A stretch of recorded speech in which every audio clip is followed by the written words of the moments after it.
ಇವತ್ತು ಪ್ರೊಟೆಸ್ಟ್ ಮಾಡುವುದು ಕಾರಣ ಏನಂದ್ರೆ ಸೌಂದತ್ತಿ ತಾಲೂಕಿನ ಹಲ್ಲಿಕಟ್ಟಿ ಗ್ರಾಮದ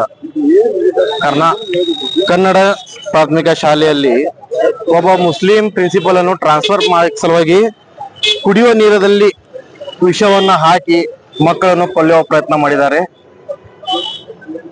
ಆ ಆರೋಪಿಗಳನ್ನು ಪೊಲೀಸರು ಬಂಧಿಸಿದ್ದಾರೆ.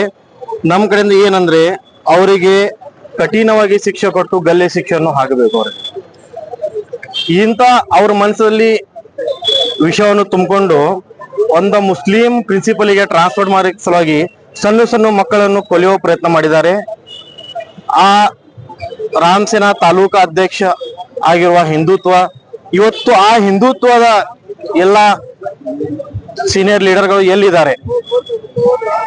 ಆ ಲೀಡರ್ಗಳಿಗೆ ಕೇಳ್ತೇನೆ ನಾನು ಇವತ್ತು ನಿಮ್ಮ ಮಾಧ್ಯಮದಿಂದ, ಅವ್ರು ಇವತ್ತು ಪ್ರೊಟೆಸ್ಟ್ ಯಾಕೆ ಮಾಡ್ತಾ ಇಲ್ಲ? ಆ ಆರೋಪಿಗಳಿಗೆ ಗಲ್ಲೆ ಶಿಕ್ಷೆಯನ್ನು ಹಾಕಬೇಕು. ಇದೇ ನಾವು ಕರ್ನಾಟಕ ಸರ್ಕಾರದ ಕಡೆಯಿಂದ ನಾವು ವಿನಂತಿ ಮಾಡ್ತೀವಿ. ಇವತ್ತಿನ ಪ್ರೊಟೆಸ್ಟ್ ದಲ್ಲಿ ಇರುವ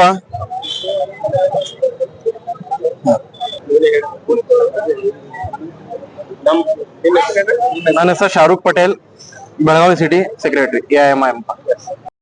ಮೊನ್ನೆ 14/8/2025 ಸೌಂದತ್ತಿ ತಾಲೂಕಾ ಹಟ್ಟಿಹಳ್ಳಿ ಗ್ರಾಮದಲ್ಲಿ ಶಾಲೆ ಗೌರ್ಮೆಂಟ್ ಪ್ರೈಮರಿ ಸ್ಕೂಲ್ದಲ್ಲಿ ಒಂದು ಮುಸ್ಲಿಂ ಪ್ರಿನ್ಸಿಪಲ್ಗೆ ಟ್ರಾನ್ಸ್ಫರ್ ಮಾಡೋ ಸಂಬಂಧ ಸೌಂದತ್ತಿ ತಾಲೂಕದಲ್ಲಿ ರಾಮಸೇನಾ ಅಧ್ಯಕ್ಷ ನೀರಿನಲ್ಲಿ ಅದು ವಿಷಯವನ್ನ ಹಾಕಿ ಈ ರೀತಿ ಮುಸ್ಲಿಂ ಪ್ರಿನ್ಸಿಪಲ್ಗೆ ಟ್ರಾನ್ಸ್ಫರ್ ಮಾಡೋದು ಮಾಡಿದ್ರು.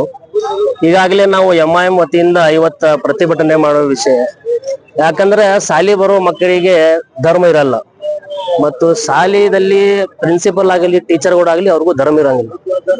ಈ RSS ದವರದ ಬಜರಂಗದವರದ ಒಂದು ಮೆಂಟಾಲಿಟಿ ಇದೆ. ಯಾಕಂದ್ರೆ ಎಲ್ಲಿದಲ್ಲಿ ಮುಸಲ್ಮಾನಿಗೆ ಒಂಥರ ತೊಂದರೆ ಕೊಡೋದು. ಅದಕ್ಕೆ ನಾವು ಸರ್ಕಾರಕ್ಕೆ ಒಂದು ಎಚ್ಚರಿಕೆ ಏನ್ ಕೊಡ್ತೇವೆ ಅಂದ್ರ, ಕಾಂಗ್ರೆಸ್ ಸರ್ಕಾರ ಬಂದಾಗ ಒಂದ ಮೈನಾರಿಟಿಗೆ ಒಂದು ಆಶ್ವಾಸನೆ ಕೊಟ್ಟಿರು, ನಾವು RSS ಬಜರಂಗದವ್ರಿಗೆ ಬ್ಯಾನ್ ಮಾಡ್ತೀವಿ ಅಂತ. ಅವು ಇನ್ನ ಮಟ್ಟ ಬ್ಯಾನ್ ಮಾಡಕ್ ತಯಾರಿಲ್ಲ. ಯಾಕಂದ್ರೆ ಬಹುಶಃ ಇವರು ಅವ್ರಿಗೆ ಇಟ್ಕೊಂಡ ವೋಟಿಂಗ್ ಬ್ಯಾಂಕ್ ಸಲುವಾಗಿ ಏನರ ಕರ್ತವ್ಯ ಮಾಡ್ಕೊತ ಕೂತಾನೋ ನಮ್ಗೆ ಗೊತ್ತಾಗ್ತಾ ಇದೆ. ಅದಕ್ಕೆ ನಾವು ಇವತ್ತು ಪ್ರತಿಭಟನೆ ಮಾಡ್ತಾ ಇದ್ದೀವಿ. ಕಾಂಗ್ರೆಸ್ ಸರ್ಕಾರ ವಿರುದ್ಧ ಮತ್ತು RSS ವಿರುದ್ಧ, ಬಜರಂಗದವ್ರ ವಿರುದ್ಧ. ಈ ರೀತಿ ಯಾರು ಮಾಡಿದ್ದಾರೋ ಅವ್ರಿಗೆ ಅರೆಸ್ಟ್ ಮಾಡಿದ್ದಾರೆ. ಮತ್ತೆ ಇತರ ಹಿಂದೆ ಯಾರದಾರೆ ಅವ್ರಿಗೂ ಅರೆಸ್ಟ್ ಮಾಡಿ ಕಠಿಣ ಕ್ರಮ ತಗೋಬೇಕಂತ ನಮ್ಮದು ಎಚ್ಚರಿಕೆ. Imran Pirzada city press.